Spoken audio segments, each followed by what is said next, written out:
Hello, you're listening to Streaming Audio. And if you're picking this episode up on the day it comes out, then happy International Podcasting Day.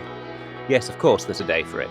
I assume there's some committee out there, and they all get together and decide that September the 30th is International Podcasting Day. So I thought, just for fun, let's do a random wildcard episode. Let's do a quick international tour, speak to some old friends of Streaming Audio, and ask them one question. What's your favourite podcast, and can you teach us something that you've learned from it? Maybe that's 1.5 questions, but you get the idea. Any topic, any podcast, as long as it sparked their imagination. Let's see how it goes. I'm your host, Chris Jenkins. This is Streaming Audio. Grab your frequent flyer miles and come fly with me.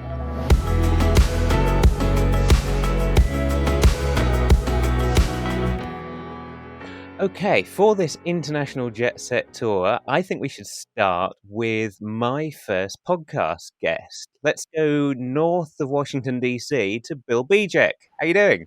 I'm doing fantastic. Thank you for having me, Chris. Good. Absolute pleasure. You're my first guest. You were where it all began for me on podcasting. Yeah, I know. It felt like it was just yesterday, but it's been several months now because you've done a ton of podcasts since then. Yeah, I think I'm pushing on to 50, which is a good number. Yeah, that is a good number. So I have to ask you, because it's International Podcast Day, I want to pick your brains on this very important topic. What's your favourite podcast, and can you teach us something from it? I don't know if I have a singular one. I've got a lot of ones that are favorites. Probably one that I've learned from the most is software engineering. I think, is it called Software Engineering Radio?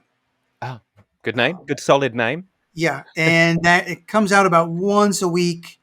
They're a little longish. They're typically over an hour, but really good. A particular one doesn't come to mind, but they have a lot of guests on the podcast to talk about distributed applications and distributed systems.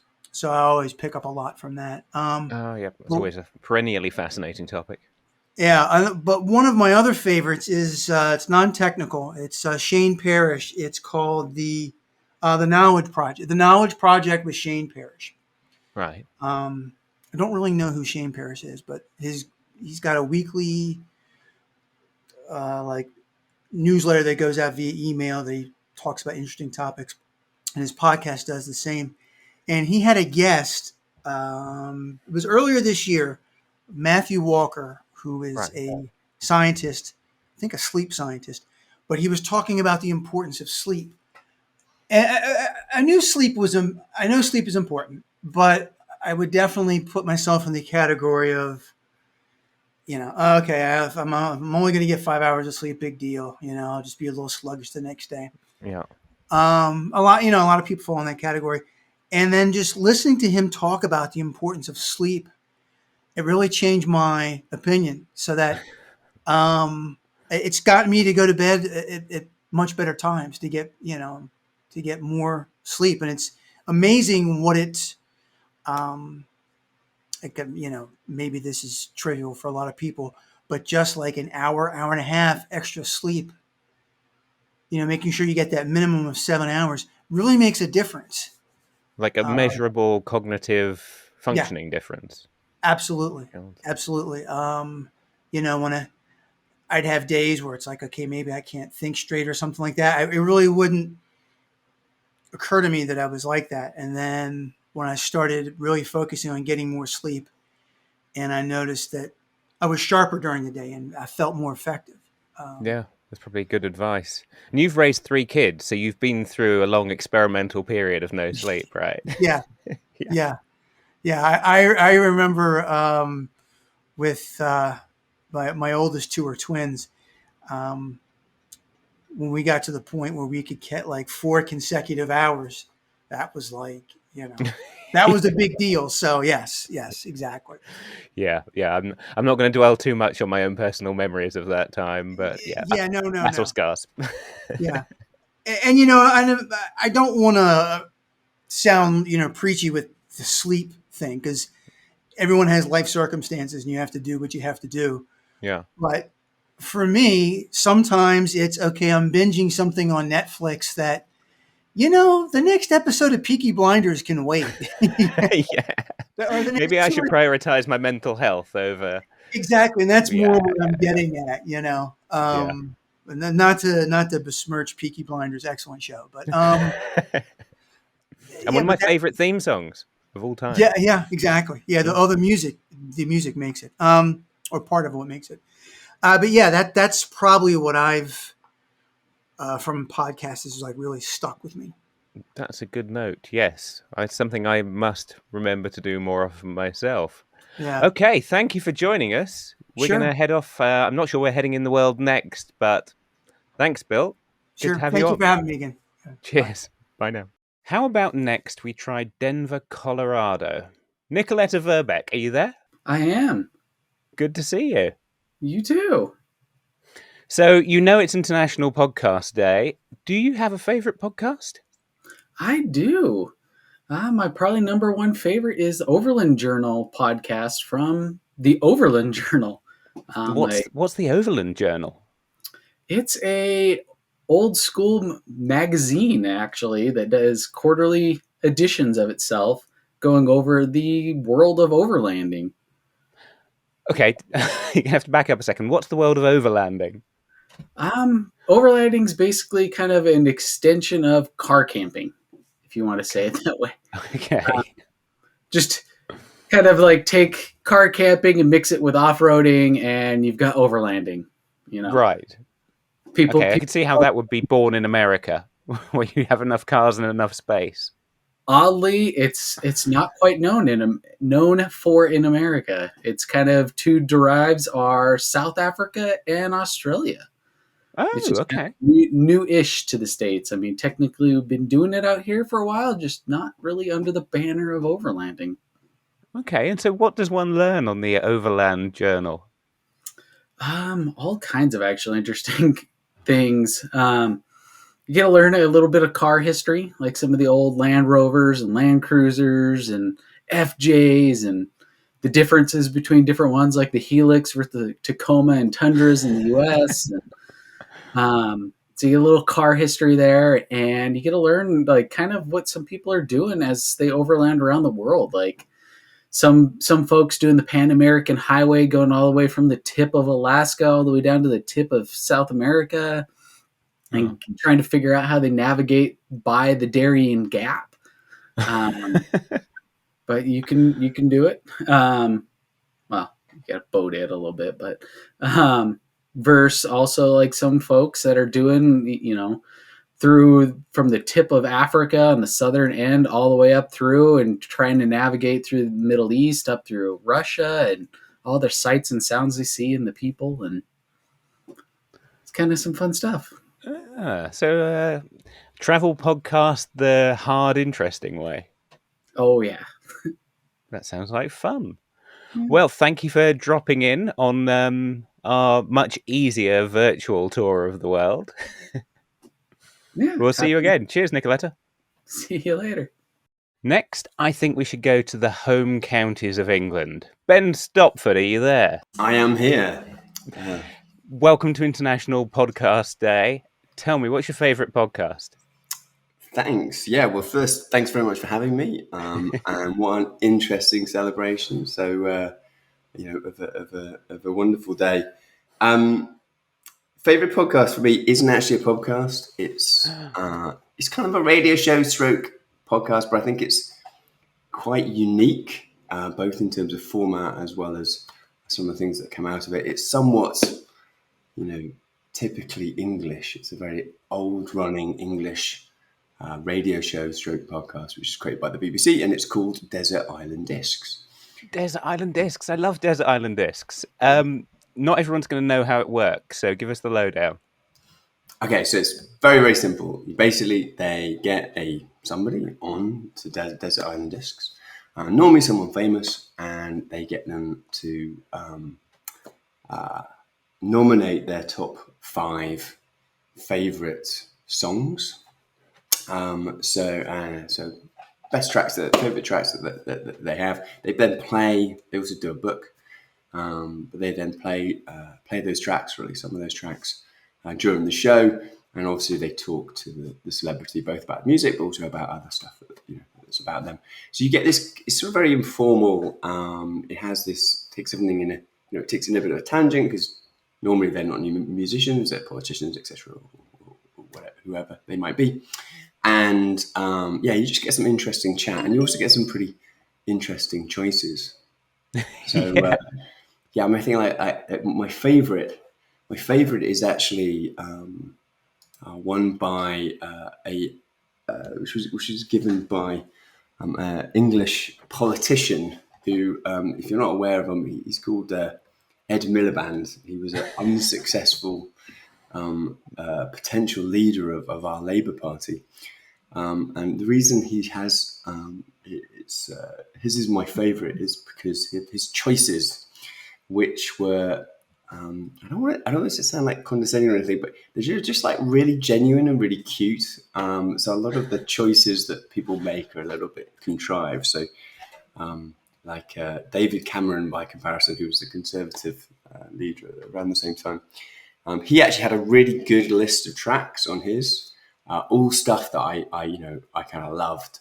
But it was almost like too polished. It was almost like too perfect. Like he had Perfect Circle by REM on there, which is what probably REM's best track, or one of their best tracks, from a sort of musical perspective, but it's not really that well known. So, it was just kind of like very, very polished. Whereas Ed's, on the other hand, was just very, very kind of like him. I think it was just very, very, very genuine. He had, he had like a Aha, Take on Me. He had. I think I might choose that one. Well, he had the song, he had Jerusalem, oh God, the hymn type thing, yeah. On there, and it was just really genuine. His favorite, his book was Hitchhiker's Guide to the Galaxy. Nice choice. And I think that was my favorite. It was just, as a guy who I think he didn't make it. The press kind of killed him. But what I thought was really nice about this is that that particular one is you saw this very real side of him. It was very genuine. And you don't often get that with politicians, right? No, exactly, and that really stuck with you, and nothing to do with his politics, but that one, just on a personal level, that really stuck to me, and I think that's something is that kind of format, the informal format.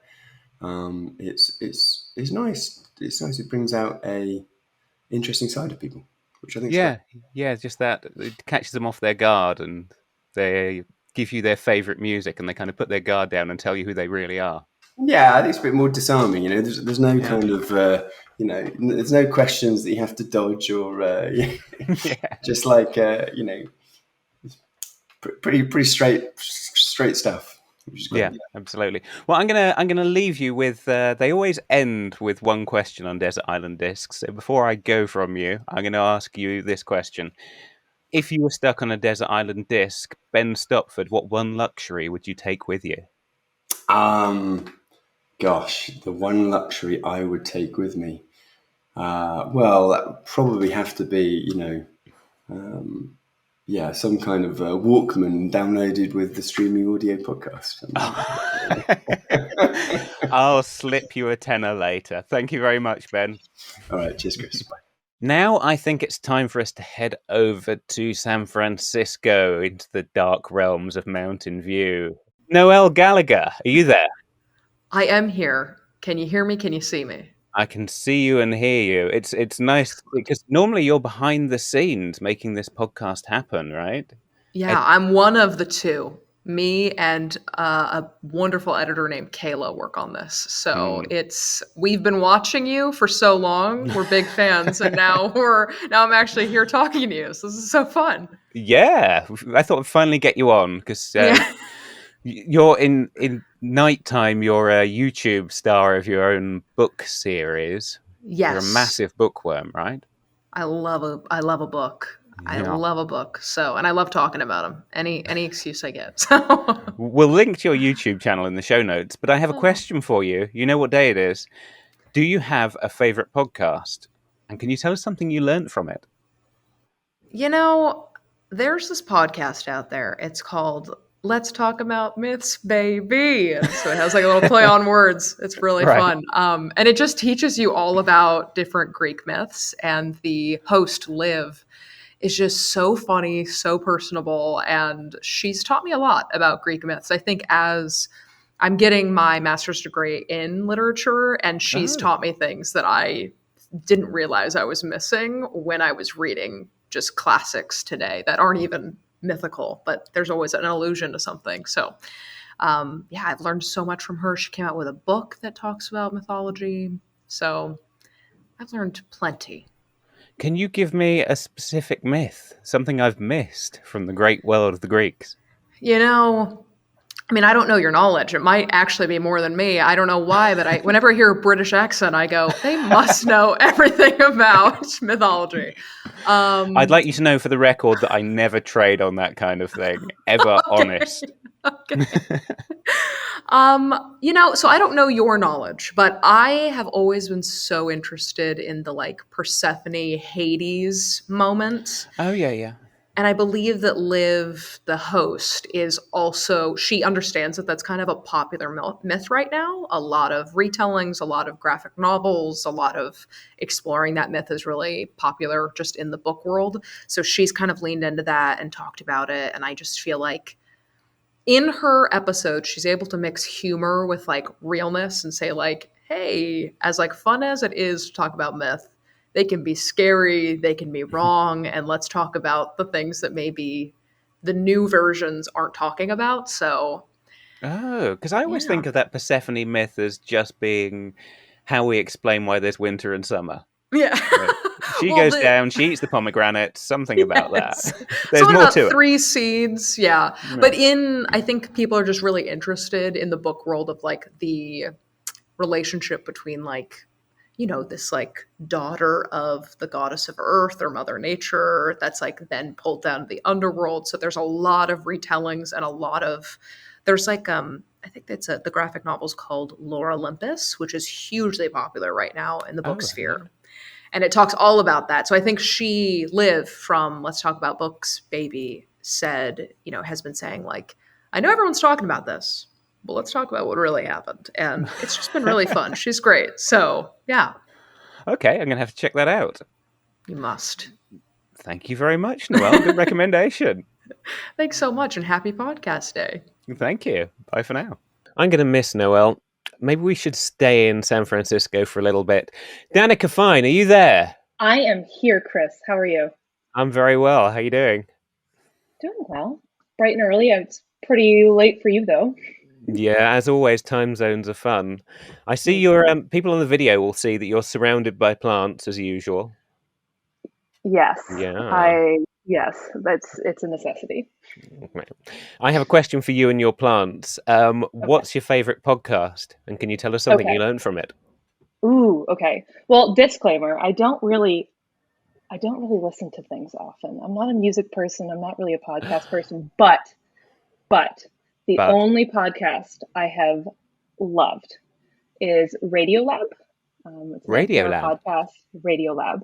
I used to listen to it when I was a sad undergrad student doing my data analysis in the back of the math building. I was like, it was just so sad. No lights back there, barely sunlight. And we used to listen to Radiolab just to pass the time. And it was such a cool podcast because it varied things from, philosophical questions to just sort of like investigating different, random things. One episode of note was, and it was just kind of bad, but very interesting. This guy was raising his young son and decided to see if he didn't tell his kid what color the sky was, how would that impact his child? Right. And then if he asked him, after a couple of years, what color is the sky? He was very confused. And the kid said clear. Anyway, it's a very interesting podcast where they explore a lot of these things, like how do you see color? How does time work? Investigating photos that were found on the side of the road. Anyway, it's really fascinating. It spans a lot of things and it definitely passes the time. That does sound cool. Weirdly, that reminds me did you ever hear about the guy who decided he was going to teach his son Klingon? and only Klingon as a first language. What?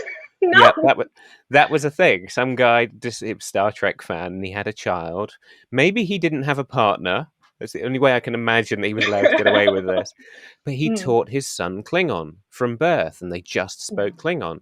No. And then when he went to kindergarten, within like a year, he didn't speak Klingon at all. He just picked up the proper language automatically, which is English, right? Yes. Or so the child the Queen's English, hard right? for life. Yes, weirdly he spoke with a British accent, as many Klingons do. But oh my gosh! So he had a normal, totally not scarred, traumatic childhood. He was fine. Any scarring probably needs a serious therapist to uncover, but I think he adapted to a normal life. That's fascinating. I wonder if there is a Radiolab episode. I should look into that. I haven't caught up on these in a while. It's been many years since I've had to, since I've been in that dark room doing my data analysis and listening to Radiolab. You make it sound traumatic and yet somehow pleasant memory. It was great, yeah, because it was comforting because the hosts, I think the hosts have changed over the years, but the original hosts had like this really awesome, comforting voice, as podcast hosts should. I believe so. Yes.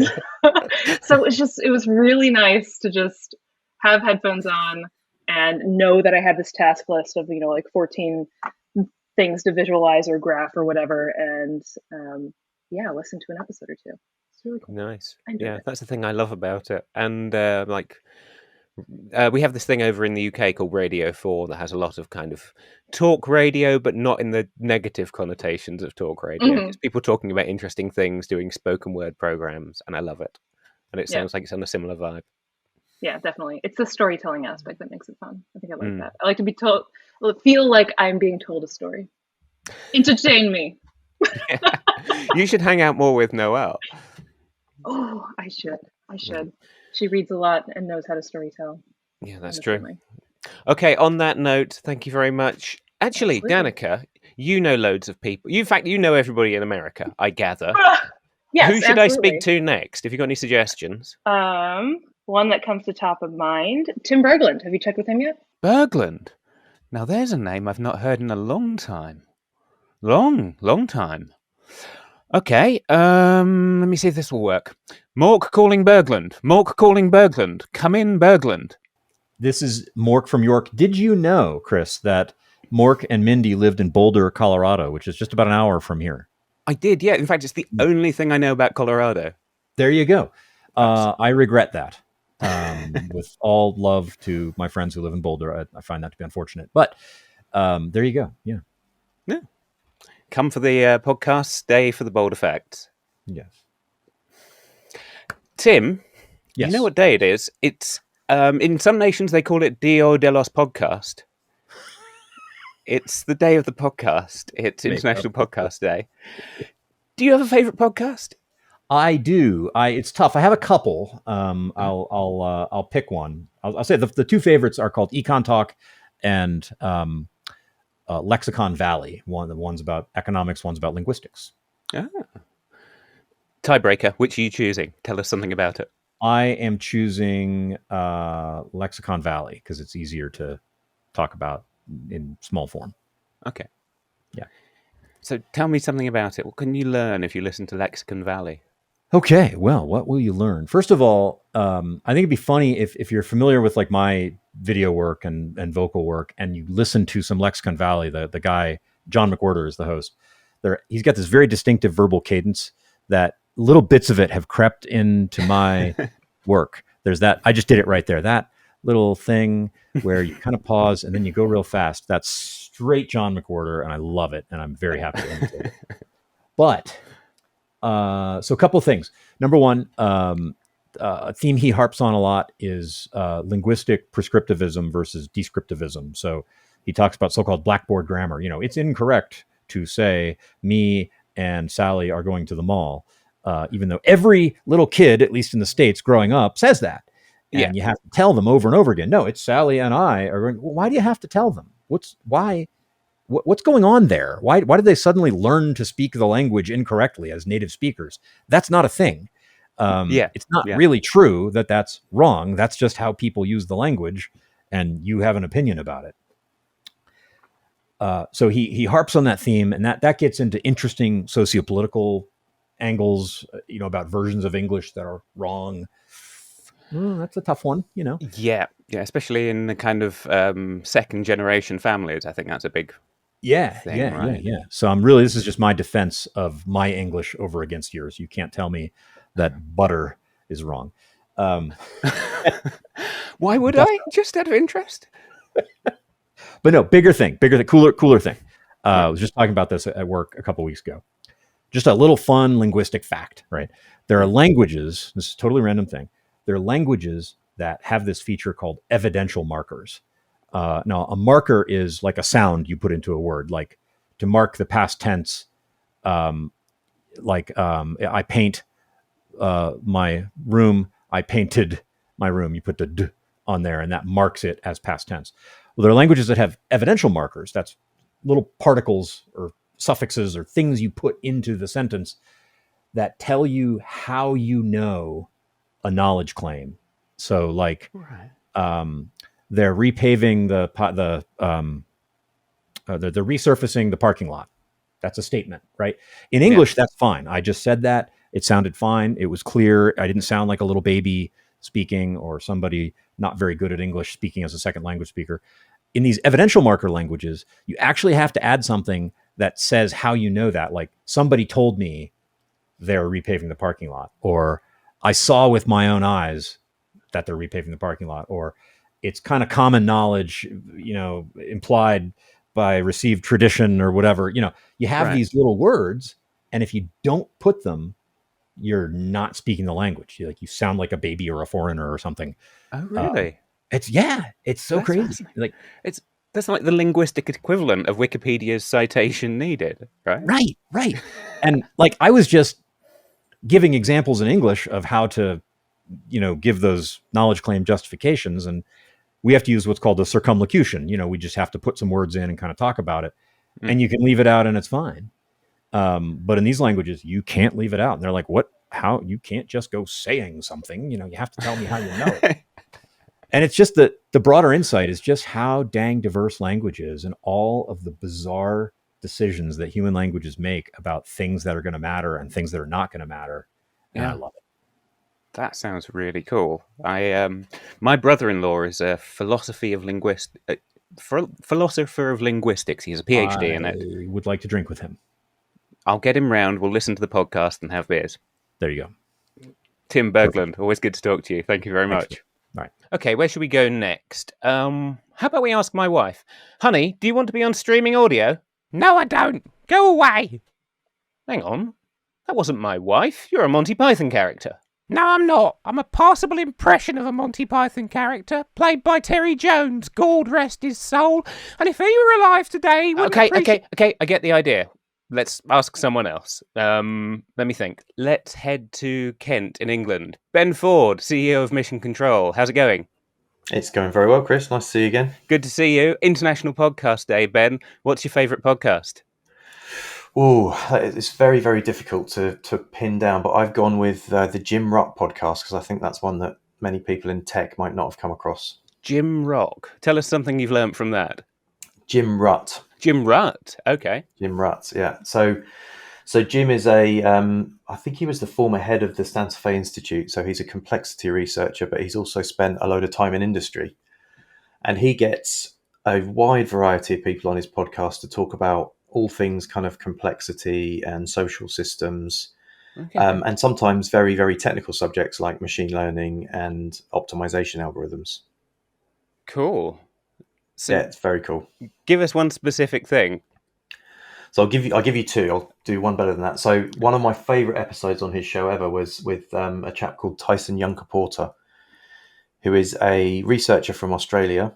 And the unique thing about him is that he has half a foot in the Aboriginal community and half a foot in the kind of research community. Oh, cool. And he wrote a book called Sand Talk, and they had the most fascinating couple of episodes on Sand Talk. And then another really good episode was with a guy called Daniel Schmachtenberger, who he's been on the Rebel Wisdom podcast as well.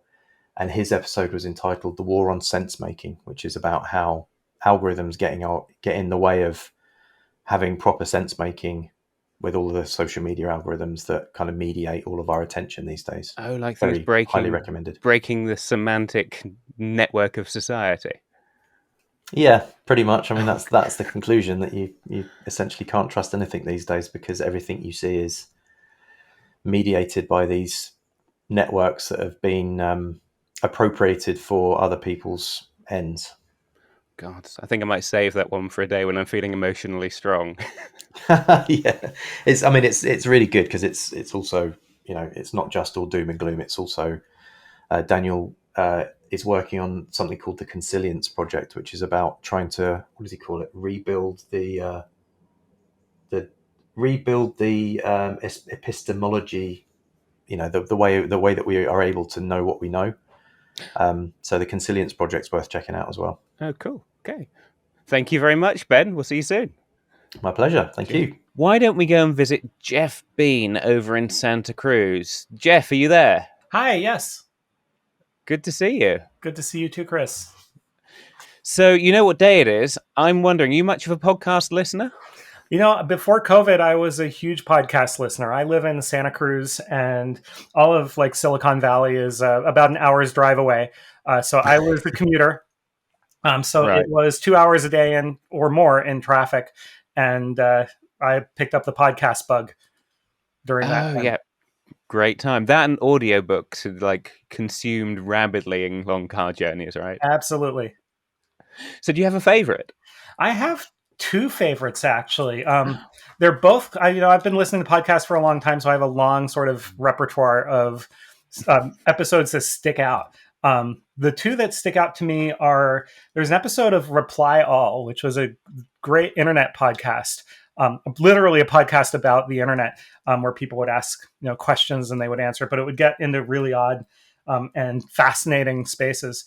This episode of Reply All is called Dark Pattern, and it talks about dark patterns, not only in our industry where people or where companies or organizations try to guide your behavior by not showing you things. For the canonical example of that is how easy it is to sign up for a service and how difficult it is to cancel the service. This is a dark pattern, right? Because they want you to stay and stick around. This episode applies dark patterns not only to that, and they get all into that, but then they sort of go out into the rest of the world and apply it to the U.S. tax code, for example. And they do a little bit of investigative journalism, and they show that here in the U.S., the government contracts with companies to offer online tax filing services. But then those companies, even though they're contractually obligated with the government to offer those tax filing services for free, they never actually, you can't get to it easily. They always drive you to the paid version of their product. And then it gets into, our tax code is super arcane and complicated and difficult to understand. And that in itself is a dark pattern, right? Because it helps enable these businesses that make money off of people just trying to do basic mundane stuff like filing taxes. So that was my first one. My second one is, there's a podcast from a famous author. His name is Malcolm Gladwell. The podcast is called Revisionist History. Huge fan of Revisionist History. He did an episode a few years ago called A Good Walk Spoiled, which was about golf. But not only that's exactly how my wife feels about it. but not only is it about golf, and he gets into the elitism of golf and the lack of equity in golf, and he makes all these sort of progressive arguments, which I find to be a little too much, because I think there's plenty of accessible golf. I'm not a country club golfer by any means. My daughter is learning to golf on a public course and all that stuff. But he gets into this really interesting philosophical bent where he talks about the taxes that these golf courses in these really elite areas are kept low in California because it's the same organization that's been owning this golf course for the whole time. And there is a law here in California that limits what a property tax can grow by until it's been sold. So if the same club has been owning the same chunk of land for 200 years or 100 years or however long it is, then the taxes are artificially deflated. Whereas if you were to right. carve that golf course up into plots and then sell it off as housing, the taxes would be like orders of magnitude higher because the land is actually worth billions of dollars. Right, yeah. So he goes into this, but he takes a philosophical bent, which is there's an old philosophical problem called the ship of Theseus, where if the ship is out on sea and it gets repaired over time until every part of the ship has been repaired, is the ship that arrives the same ship as the ship that leaves?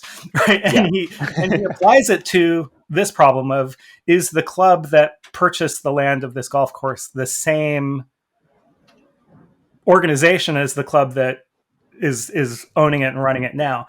Yeah, exactly. It's changed hands so many times that and I apply it to our industry, right? Confluent is 3-4x bigger than when I started, and lots of new people, and we've had lots of turnoff. Are we the same Confluent than we were like when I started 3 years ago? So it's a philosophical question, a technical question, a business question. So podcasts help me to think about these things in ways that I wouldn't have done before.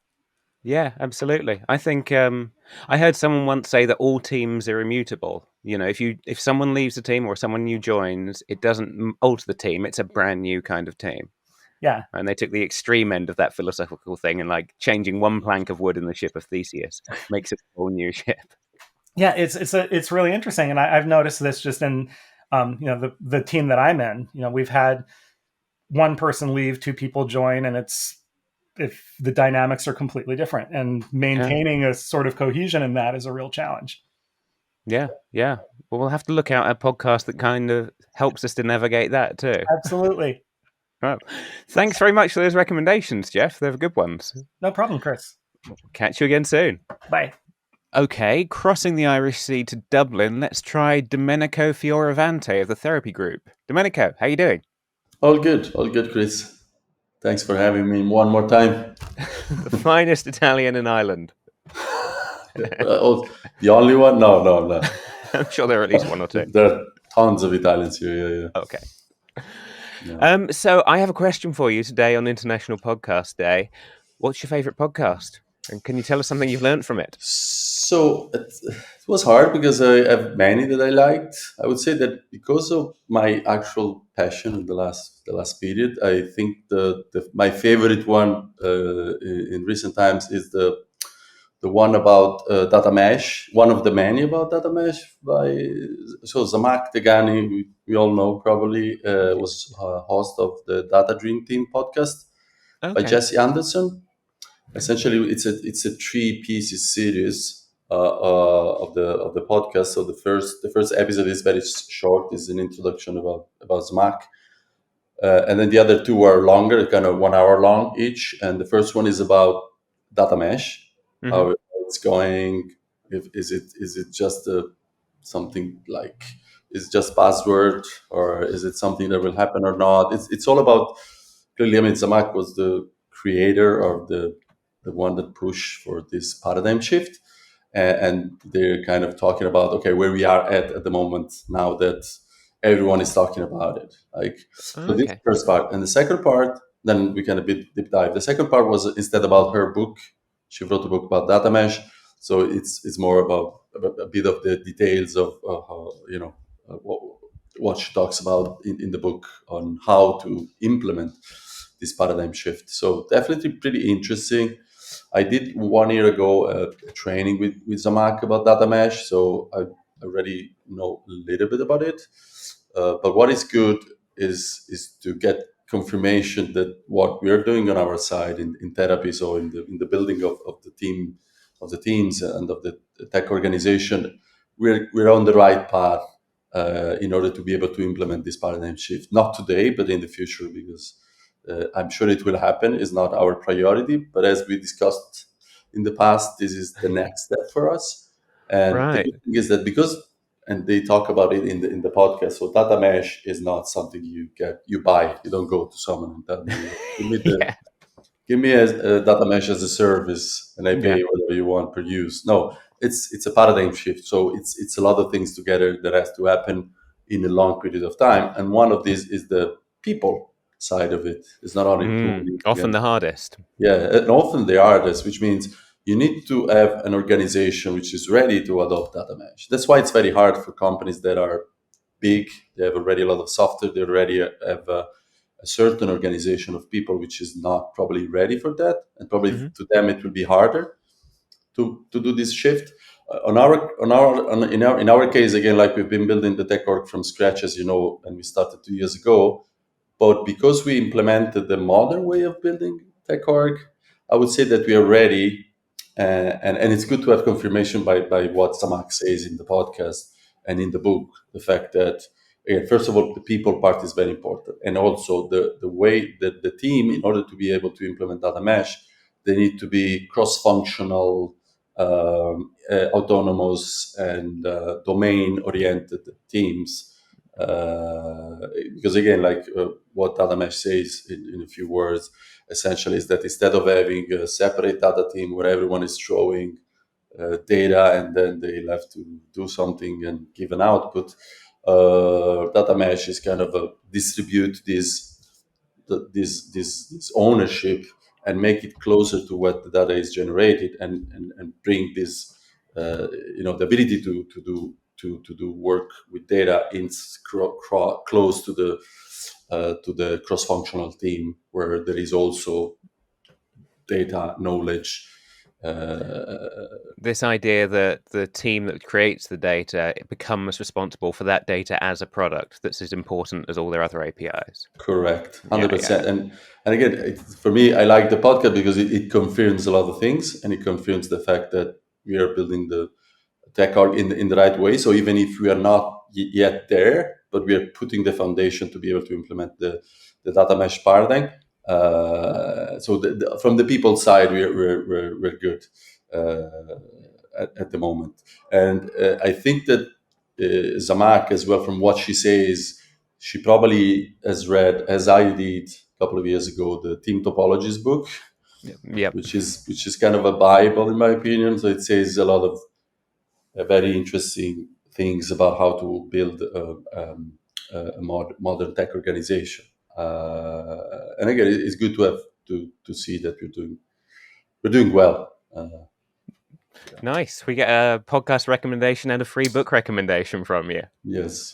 So a couple of books and the podcast is very interesting. So something else that is very interesting, just to mention something which is again like pretty interesting, is something that we are trying to implement as well. The fact that those teams, in order to be able to focus on again, not in software development and working on data, on machine learning models and data analytics, they need to have an infrastructure that is kind of almost as a service as well, so that they can focus on the instead of focusing on building their own infrastructure, they can focus on the data side or on the machine learning models, training, and all the rest, which brings us to another thing that we are doing on our side, and it's suggested by Team Topologist. So to have a platform team which is which is able to give infrastructure as product to the other teams, so that and she's talking about a concept which we still don't have here in Therapie,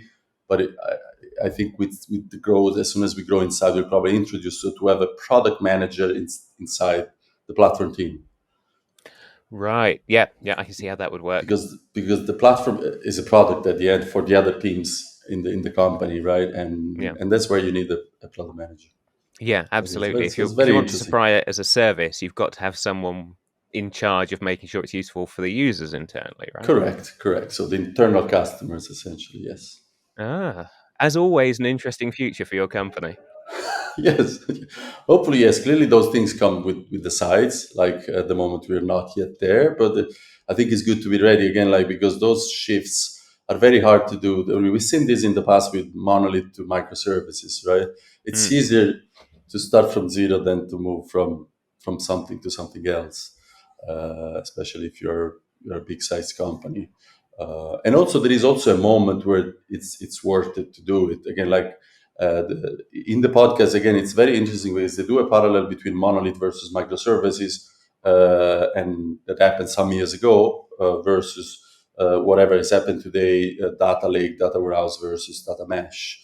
This is not always the best solution. It's like microservices. Like if you have a team of 5, and you're building a small software, probably a monolith is still a good solution. It's starting with the overkill microservice architecture where you need probably a Kubernetes cluster, you need to run pods, you need to have, a service mesh, you need the service discovery, a lot of stuff. Probably a monolith is still the good choice. And same is for data mesh. Data mesh is probably not for startup, but it's for companies that are the so-called grow up. I mean, the company that are growing into the big sites. Yeah, that's both the of right those moment. ideas are largely solving social organization problems that you can't possibly get with only 5 people. Yes, They're like, correct. it's when you're dealing with That's true. coordinating teams, right? Yeah, Yes, absolutely. 100%. Well, brilliant. Thank you. I've got more to add to my list of things my to-do list. Happy to Domenico, have thanks for joining contributed. us. No problem, Kris. Whenever you want. Great. We'll catch you soon. Bye for now. Bye. Bye. Fair Verona, where our story sets its tail. Francesco Tisiot, are you there? Yes, I'm here from the beautiful city of Verona. It's not night, it's just blue. Very blue in your part of the world. Yeah. It's the reflection off one of the lakes or something like that. Let's say that, yes. Let's go with that. Sorry. So, tell me, here on International Podcast Day, what's your favourite podcast and why? Can I say streaming audio? Because, there is also a special one about the JDBC connector and some other Italian people, That's which totally is a really good... cheating. Totally cheating. Move on. We will link to your episode in the show notes, but come on. Okay, that's good. I believe I have both a love and hate relationship with podcast because there is a lot of content there that I love hearing, but I'm not a native speaker or listener, so I need to completely focus on a podcast in order to get all the value out of it. Oh, yeah. So 'cause a lot of people like to listen to it while they're doing other stuff, right? Yeah, I can barely walk and listen to podcast, I believe. That's the level that I'm at. But still, sometimes I find time to check what's out. And apart from streaming audio, I believe a podcast that I've been loving since a lot of years is called Drill to Detail. And it's done by Mark Rittman, who was one of the boss of my previous company. Okay. I've been doing consulting for like 15 years of my career. And the thing that you do in consulting most of the time is you get specialized and you do just one thing really well. Yeah. Having the option to listen to Drill to Detail was a way of seeing other parts of the technology that I couldn't face on a day-to-day job. So it was a way of understanding what else should I check. And also it was a way at the beginning that allowed me to understand, okay, there is something called Kafka that I should look at. So this is a little bit of the story of the podcast itself, but also the set of... It was all in the data and analytics space, which was the space where I was before. But it's amazing because you start knowing people, technologies, and things that they're not on your day-to-day job, but you start realizing that there is a world out there that you can discover and study. Like deep dives into different parts of the landscape. Yeah, exactly. Like there was Robin Moffatt from Confluent some time ago into the podcast as well. There are a lot of talks about Tableau. There is Looker, all things that to me, I'm a data person. I love playing with that. I love discovering that. I love all the tools that talk about data. And this is the perfect podcast that allows you to discover one cool thing every episode. Nice. Okay, we'll check that one out too. And since you mentioned Robin Moffatt, maybe we should go there next, up to Yorkshire. Of course, and ask him for some tea. I believe in UK it goes with milk, lemon all together, right? Personally, I have no business with lemon, but a little bit of milk, yeah, absolutely. Francesco, thanks for joining us. Thank you very much. Cheers, bye. Okay, then, come in Yorkshire. Do you have a brew on? Robin Moffatt, how you doing? It's time for a brew, definitely. I'm good, Kris. Thank you. How are you?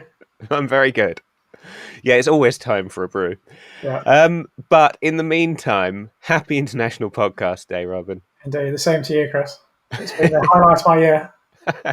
I know. I feel the same way.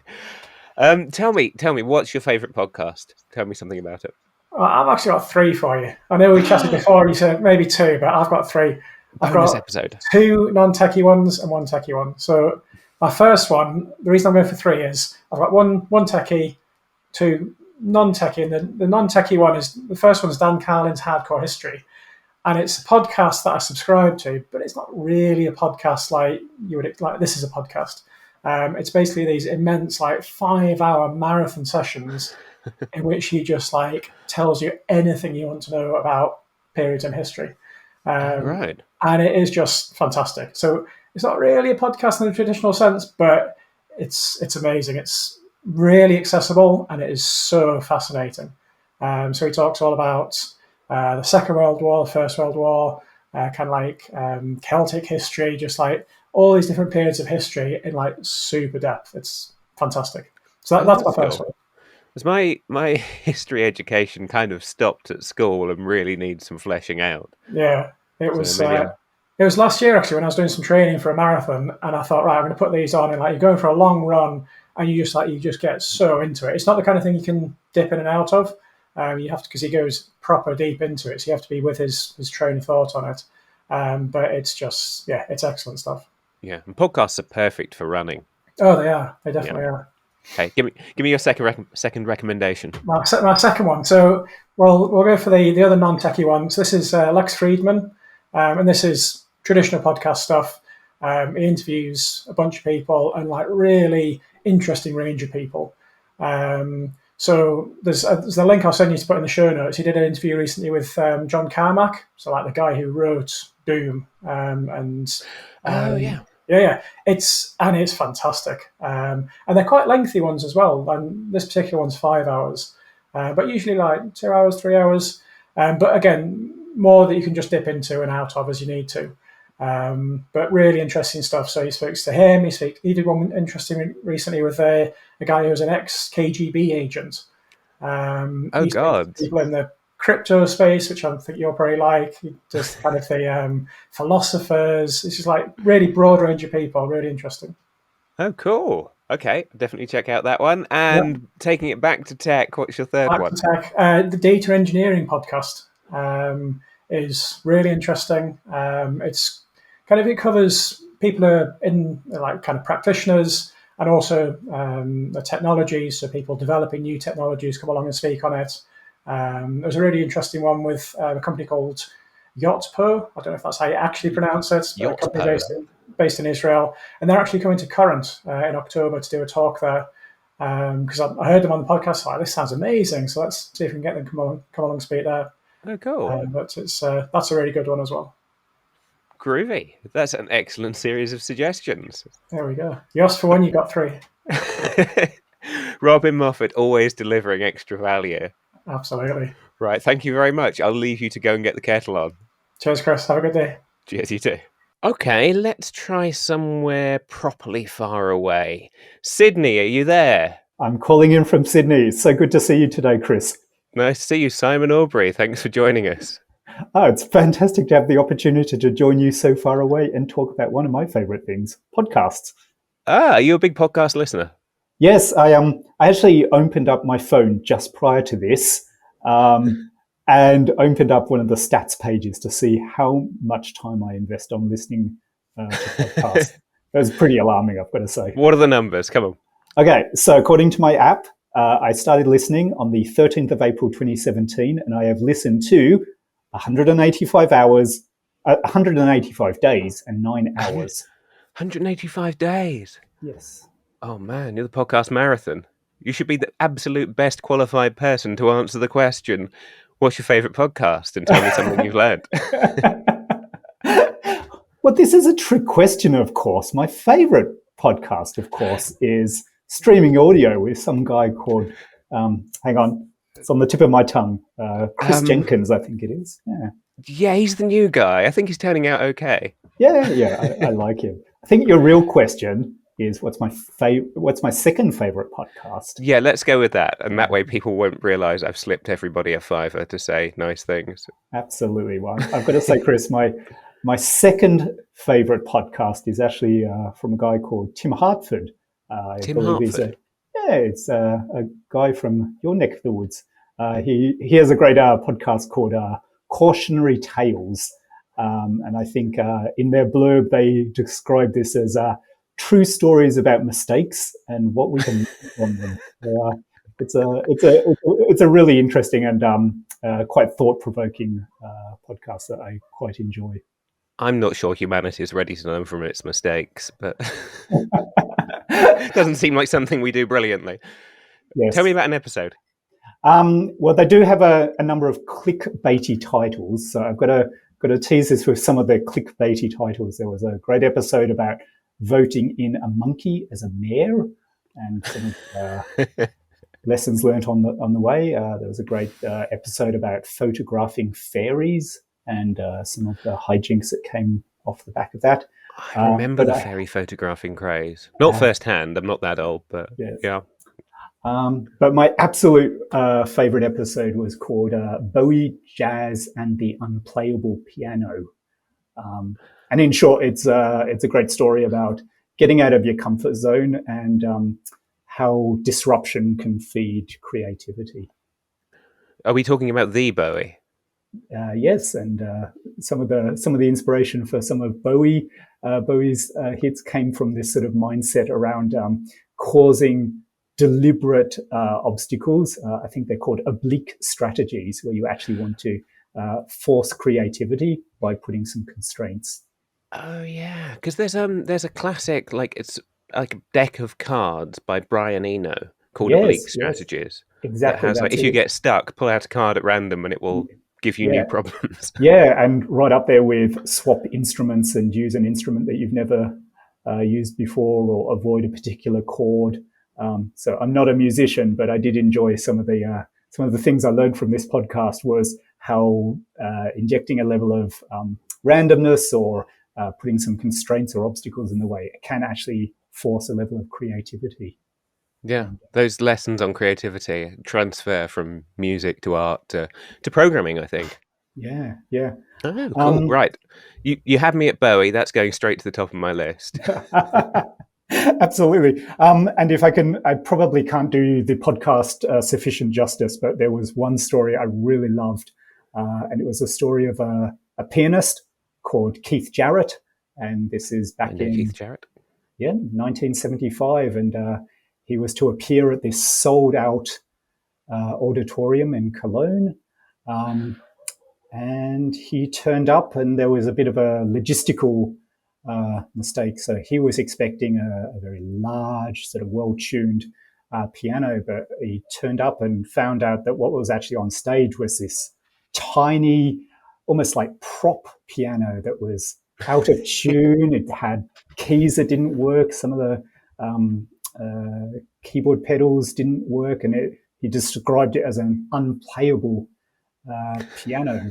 And it's an interesting story about, but it was a sold out concert, and it was a story about, even with those constraints of, it was far too small to like fill up, provide enough noise for an auditorium, and essentially he had to like pommel the piano to make sufficient noise and work around the keys that didn't work. And supposedly he did this absolutely magnificent, quite inspired performance, which is still one of the I can't remember the statistic, but it's one of the most popular pieces of music these days. I haven't heard this podcast episode, but I know the story of Keith Jarrett, the concert, and I believe it's the best-selling solo jazz album of all time, and it is a phenomenal listen. We'll have to link that to the show notes because it's one of my favorite albums of all time. Yeah. So I absolutely love this story. It's got a sort of a good narrative around. I mean, he didn't go in, he didn't relish the situation. He was, I suspect, quite annoyed. But when a situation arose and there were no other options, he faced the unplayable piano, and something amazing happened off the back of that. Yeah, the angels were with him that night. Yeah, that's a nice note. Yes. Boom, boom. And to bring this back to maybe both technology and life, I think there's a couple of coders off the back of this in sort of algorithmic design and machine learning science. Sometimes you talk about actually injecting randomness into algorithms so they fall out of a local optimum. So this is, even in computer science, it's a fairly interesting technique that sometimes you do actually need to present constraints to solve for, routing kind of problems or trying to do chip layout. Sometimes you actually need to inject things into algorithms so that they can find new creative paths. Yeah. Very true. Very true. That kind of chaos engineering and arbitrary constraints to narrow the scope. Oh, absolutely. And I guess maybe the thing that we could all take away is that obstacles help us move forward, and I think we can all benefit from the random disruption that comes from having teams that are sort of diverse, that comes from like different backgrounds, and if your goal is to solve for a better outcome, having sort of different perspectives and more opportunities sort of helps you try things out, try things faster, and essentially get to interesting outcomes faster. That's a very nice, bright, optimistic note to end International Podcast Day on. Thanks, Simon. Thank you, Kris. And definitely hope that you can find out that music. And it's definitely a great story. Yeah, absolutely. Cheers. Bye, Sydney. Thank you, Kris. And with that, I think our little jet set tour has run out of jet fuel and it's time to land. We'll put links to all those podcasts in the show notes so you can find them. I hope you enjoyed this one. I certainly did. And if you did, please take a look at those like and subscribe and rating buttons, as always. But in the meantime, it remains for me to thank our guests for letting us jump in on them, and you for listening to this special episode of Streaming Audio. I've been your host, Kris Jenkins, and I will catch you next time.